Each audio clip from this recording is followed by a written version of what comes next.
माननीय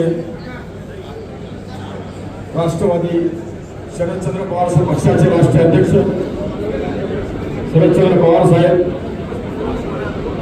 आपण या ठिकाणी प्रथम वेळ दिल्याबद्दल मी आपला सर्वांचा आभार आहे. आज या ठिकाणी अहमदनगर दक्षिण मतदारसंघातील सुमारे 500च्या वर मुस्लिम नागरिक साहेब खास करून आपल्याला भेटण्यासाठी या ठिकाणी आलेले. आम्ही आपल्याला भेटण्यासाठी यासाठी सगळे आले की आपली विचारधारा आम्हाला सर्वांना पसंत आहे. आपण या पूर्वीपासून आपली विचारधारा जी सर्व समाजाला सर्व घटकांना बरोबर घेऊन चालण्याची आलेली आहे. आपण देशाच्या सर्वांगीण विचार करता, म्हणजे शेतकरी असो, धार्मिक असो आणि शैक्षणिक प्रॉब्लेम असो किंवा समाजाचे प्रॉब्लेम असो, ते आपण यापूर्वी सुद्धा आमच्यावर सहकार्य केलेलं आहे. आजची परिस्थिती जी देशाची आहे, आज या ठिकाणी उत्स्फूर्तपणे हा जो मुस्लिम समाज नागरिक या ठिकाणी आलेला आहे, आज देशाची परिस्थिती अत्यंत बिकट झालेली आहे. संविधान हे खतऱ्यामध्ये आहे आणि अशा परिस्थितीमध्ये मुस्लिम समाजाने हे आपलं ध्येय ठरवलेलं आहे की आम्ही ना कुठलं ना कुठलं योगदान द्यायला पाहिजे आणि जे कायदे मंडळात जाणारी जी व्यक्ती आहे ती आपल्या विचाराची असली पाहिजे, न की आमच्या विरोधी विचाराची पाहिजे. आणि ह्या विचारधारणामधून समाजाने 100% ठरवलेलं आहे की आम्हाला यापुढे आघाडीचा उमेदवार आणि आपल्या मतदारसंघामध्ये आपल्या पक्षाचा उमेदवार निवडून द्यायचा आहे. जर पक्क ठरवलं 100% आहे आणि टक्केवारी सुद्धा वाढवतो ठरवलेलं. फक्त साहेब काही अडचणी आहेत, मी ज्या काही अडचणी यांनी मला सांगितलेल्या आहेत मी तुम्हाला आदरपूर्वक सांगतो. आपण पूर्वी मला महाराष्ट्राचा उपाध्यक्ष बनवल्यामुळे आपला आभारी आहे, परंतु ह्या ठिकाणी पक्षापेक्षा मी सामाजिक दृष्टिकोनातून ज्या काही लोकांनी मला अडचणी सांगितल्या ते आपल्या कानी घालणं मला उचित वाटतं, त्या ठिकाणी समजतो. अशी देशाची परिस्थिती असताना भांडणं लावून दिला जाते माणसामध्ये एका ठिकाणी. भारत देशाची गंगा जमुना काय संस्कृती आहे त्याला संपूर्ण एका पक्षाने धाडलेला आहे. आणि अशा वेळी खास करून महाराष्ट्रामध्ये सुद्धा काही ठिकाणी परिस्थिती आली. आज या ठिकाणी अहमदनगर जिल्ह्याचा जो नागरिक आलेला आहे, यापूर्वीची परिस्थिती साहेब एकदम वेगळी होती. म्हणून तो मागच्या 5 वर्षामध्ये साहेब ही परिस्थिती वेगळी बदललेली आहे. या ठिकाणी अहमदनगर जिल्ह्यामध्ये ठिकठिकाणी दंगे कसे घडवून आणले जातील या ठिकाणी असा प्रयत्न केलेला आहे. त्या ठिकाणी खास करून मी ज्या घटनेचा उल्लेख करतो, गोवा म्हणून गाव आहे, त्या ठिकाणी साहेब दर्गा होती. कित्येक वर्षापासून सर्व धर्माचे लोक तिथे दर्गा मानत होते. आपल्या जिल्ह्यातील एका माननीय नेत्यांनी आणि माझे ज्यांचे माननीय नेते आहेत ते सध्या जिल्ह्याचे स्वतःला म्हणून घेतात, महाराष्ट्राचे नेते म्हणून घेतात, त्यांनी त्या ठिकाणी जाऊन मूर्ती ठेवून त्या ठिकाणी दर्गाचं रूपांतर मंदिरामध्ये केलेलं आहे. आणि त्याचा 40 एकरचा प्रश्न आहे. 40 एकरचा प्रश्न यासाठी सांगतो साहेब की ह्या जिल्ह्यामध्ये आउटऑफच्या जेवढ्या प्रॉपर्टी आहेत त्यांच्यावर काही लोकांची कमी नजर आहे आणि त्या प्रॉपर्टीमधून आज त्या ठिकाणचा मुस्लिम बहिष्कृत केले गेला आहे. त्यांच्याबरोबर कुणीही काही व्यवहार करत नाही. ज्या ठिकाणी सीसीटीव्ही कॅमेरे लावायला सांगितले जाते तिथले सीसीटीव्ही कॅमेरे काढून पोलीस डिपार्टमेंट काढून फेकून दिले. तिथले कलेक्टर आणि SP यांच्याकडे आम्ही कित्येक वेळेस गेलो, ते काही ऐकायला तयार नाही. प्रशासन आम्हाला कुठल्याही सहकार्य करत नाही. अशा परिस्थितीमध्ये ह्यांच्यावर खोटे गुन्हे कित्येक दाखल केलेले आहेत आणि ते गुन्हे आज त्या ठिकाणी सोबत गाव डेव्हलप झालेले आहेत. शेवगावमध्ये गेल्या वर्षी अशाच प्रकारचा दंगा घडून आणून त्या ठिकाणी 400च्या वर लोकांना त्या ठिकाणी अत्याचार केसेस दाखल केला. जी महिला आहेत त्यांच्यावर सुद्धा केसेस दाखल केला. आम्ही त्या ठिकाणी जाऊन सामंजस्य पालन केले. आज सुद्धा मुस्लिम समाजाच्या 9 लोकांना आमचं आव्हानच असतं आणि ह्याच्यापुढे सुद्धा आव्हान राहणार आहे की आम्ही असल्या कुठल्या कृत्यापासून आपण थोडंसं बी विचलित न होता आपला शांततेचा मार्ग सोडायचा नाही आणि आम्ही शांततेचा मार्ग स्वीकारलेला आहे. याच्या पुढे सांगणार आहे, आम्ही सहकार्य करणार आहे. यासाठी सहकार्य करणार. हा देश आमच्या बापदादांनी याला स्वतंत्र करून दिलेला आहे. हा देश आमचा आहे. एका कणावर आमचा अधिकार आहे, जसा इतरांचा अधिकार आहे तसा आमचा अधिकार आहे. इथं सर्व गोष्टीवर आमचा अधिकार आहे की आम्ही त्या ठिकाणी ते दाबिणार आणि त्याचं संरक्षण करायची जबाबदारी सुद्धा आमची आहे. आणि त्या संरक्षण करण्याच्या हेतू दृष्टीने आज आम्ही या ठिकाणी येत्या 13 तारखेला आमचं 100 ते 100% मतदान करून दाखवून देणार. सर्व समाज आपल्या पाठीशी आहे. सर्व समाज आपल्या पाठीशी. समाजाच्या काय आशा आहेत साहेब, समाजाच्या काय आशा आहेत.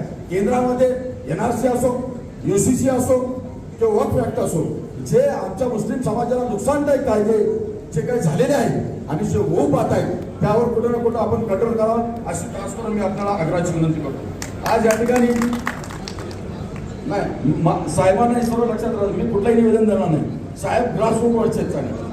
तर साहेब आज या ठिकाणी जे प्रश्न आहेत समजो समाजाचे, हे प्रश्न इतकेच नाहीत मी महाराष्ट्रात ठिकठिकाणी फिरतो, महाराष्ट्राच्या ठिकठिकाणी प्रश्न आहे. आम्ही तुम्हाला दुसऱ्या काय मागण्या करत नाही. आम्ही जी रोजीरोटी कमवितो, देशाची परिस्थिती आम्हाला माहिती. देशाचा शेतकरी आज रोडवर आहे, व्यावसायिक रोडवर आहे, कष्टकरी रोडवर आहे. हे आपला सर्व विषय आहे. मी शेतकरी असल्यामुळे मला ते माहिती, त्या विषयावर बोलत नाही. परंतु आम्हाला जेवढं देशाच्या हिशोबाने पाहतो आम्ही त्या ठिकाणी, तर आजच्या परिस्थितीमध्ये आम्हाला फक्त एकच म्हणणे साहेब, की आम्ही जी काय आम्हाला उदरनिर्वाहाचे साधने तुटके आहेत, आमच्यात शिक्षणाचं प्रमाण कमी आहे. आमच्या शिक्षणाचं प्रमाण वाढवण्यासाठी आपण यापूर्वी माझ्या समाजाला किंवा इतर समाजाला आपण ओबीसी मध्ये स्वतः टाकलेला आहे.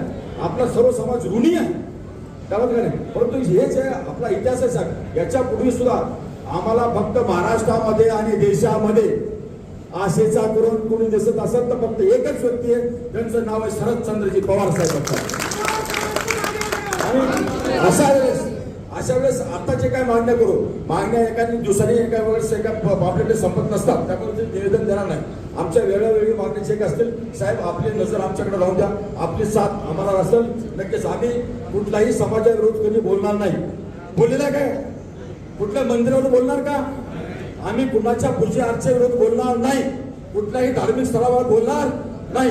परंतु आम्हाला आमच्या नमाजीसाठी तर त्रास, आमच्या धार्मिक पुस्तकाची त्रास. हे पोलीस प्रशासन, कलेक्टर साहेब, ते इथले एवढे साहेब निवेदन देऊन देऊन आमचे सगळे म्हणजे पेपर संपले. त्यांना सगळ्यांना माहिती साहेब, काय नाही फक्त ते ऐकतात. हा हा आता ते ओला साहेब नाव सगळं सांगतो साहेब, सुप्रिटे साहेब त्यांच्याकडे किती वेळा गेला ना. हा हा आता सुद्धा साहेब काल एक ठिकाणचा निर्णय वक्तव्य असं जाऊन झालेला विरोध म्हणजे मुसलमान पिंपरी गडवचा राहुरी तालुक्यातला.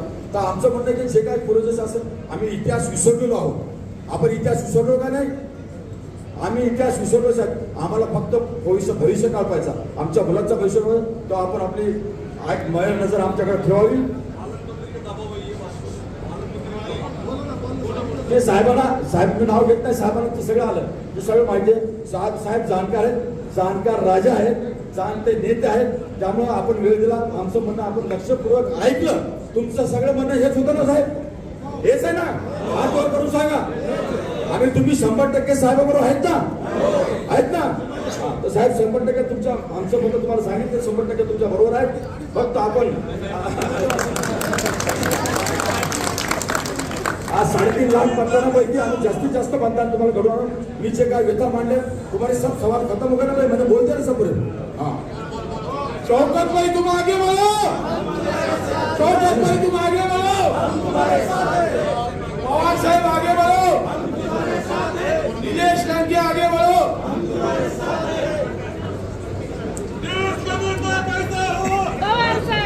आता उरंत घ्या, पुढच्या बैठका आहे. पवार साहेब या ठिकाणी 5 मिनिटात माझ्या तालुक्यात राहुरी तालुका एकच मिनिट 5 मिनिटं 2 वर्षापासून आम्ही आमच्या तालुक्यात पीडित साहेब. माझं एवढंच म्हणणं आहे साहेब, उमऱ्याचा जो प्रकार घडला, त्या उमऱ्याच्या प्रकारामध्ये एक शिक्षिका हिना मॅडम नावाची मॅडम सर 7 महिने ती जेलमध्ये राहिली साहेब. खोटे गुन्हे दाखल केले. ती ट्युशन घेत होती सर. आम्हाला राष्ट्रवादी शिवाय कोणता पक्ष नाही सर. ती ट्युशन घेत होती, त्याच्यावर आरोप झाला की बा ही ट्युशनच्या मागं ती ही ट्युशनच्या मागं त्याचं काम करत होती का ती धर्म परिवर्तनचं काम करत होती, असं त्याच्यावर खोटे गुन्हे दाखल केले साहेब. 354 मी राहुरीतला आहे साहेब. मी विधान परिषदेवर लंके साहेब सुद्धा जाऊन भेटलो. आम्ही शिष्टमंडळ आमचं लंके साहेब सुद्धा जाऊन भेटलो. त्या ठिकाणी साहेब कर्डिले आणि पालकमंत्री यांनी इतकं भयानक राजकारण केलं, जाती इतके निर्माण केला साहेब. आणि आम्हाला राष्ट्रवादी शिवाय कोणताच पर्याय नाही साहेब. तुम्ही प्रसाद तनपुरे साहेबाचं काम करायला सांगितलं, आम्ही 100% केलं. तुम्ही नंतर उषाताई तनपुरेचं काम करायला सांगितलं साहेब, आम्ही 100% केलं. तुम्ही नंतर शिवाजी गाडे, पहिल्याच वर्षी शिवाजी गाडे पाटलाचं तुम्ही काम करायला सांगितलं, आम्ही 100% केलं. ज्यावेळेस साहेब आमची व्यथा तीच आहे, ज्यावेळेस आम्ही जाती समोर येत होतो, ज्यावेळेस सर आम्ही एवढं काम करतो, परंतु साहेब एकच खंत आहे की आज आमच्या सोबत प्राजक्त तनपुरे उभे नाही. एवढे खंत आहे साहेब. याच्यावर तुम्ही काहीतरी मार्ग काढा. कारण आमच्या 119 दिवस झाले लंके साहेब, तुम्हाला मी सांगतो 119 दिवस झाले साहेब. राहुरी तहसीलवर आमचे समाज बांधव उपोषण करीत आहे साहेब. 119 दिवस झाले. ते आपल्या भारताचा सगळ्यात मोठा दुसरं आंदोलन आहे साहेब. आणि तुम्ही त्याच्यावर काहीतरी मार्ग काढा. धन्यवाद. यानंतर मुस्लिम समाजाची बैठक संपलेली. सगळ्यांचा आभार. संघटनेचे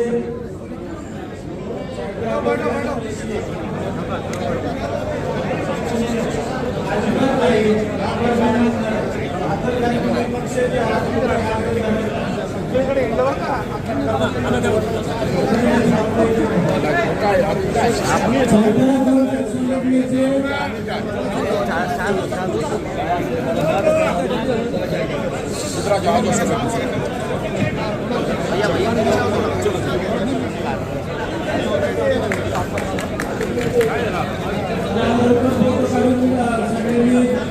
सगळ्यांनी